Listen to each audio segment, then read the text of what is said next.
Okay, hi everybody. I hope that we will have enough time today to finish what we plan.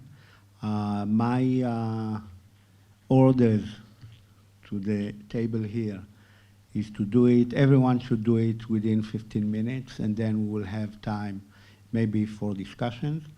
As we mentioned before, these workshops is with the contribution of Steven Stern, that he is working with us during the years.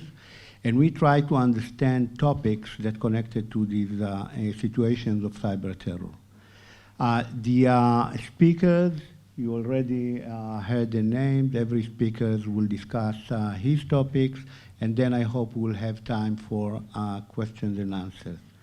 And I want to start my 2 minutes presentation because I will present at the end. I want to start my 2 minute presentation that is on the topics of trying to understand what's happened to the last 5 years of involvement of the jihadist groups into this kind of cyber terror. So my main question, and I hope that people in the stage will answer it during their discussions, why we didn't see major changes in the offensive capabilities of the global jihadist actors on the internet. I can tell you that we analyze information from the jihadist arena for the last 6 or 7 years.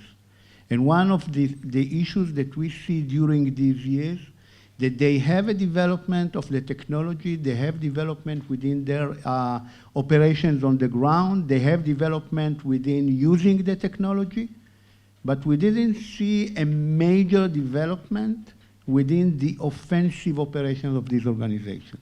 And we try to ask ourselves why.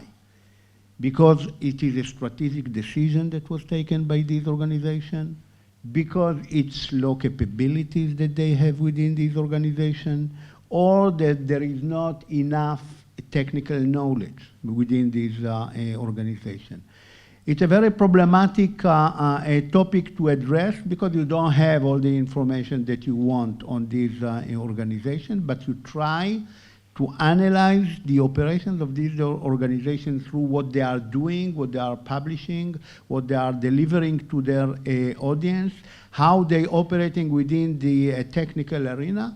And I can tell you that until now, this is the question that I have to the panel, until now, we don't have, I think, the right or accurate answer for these questions. And with this, I will stop my presentation here. I will continue the assessment of the 5 years at the end of the panels, and I'm calling Vincent to be the first to stand here and say what you have in your mind.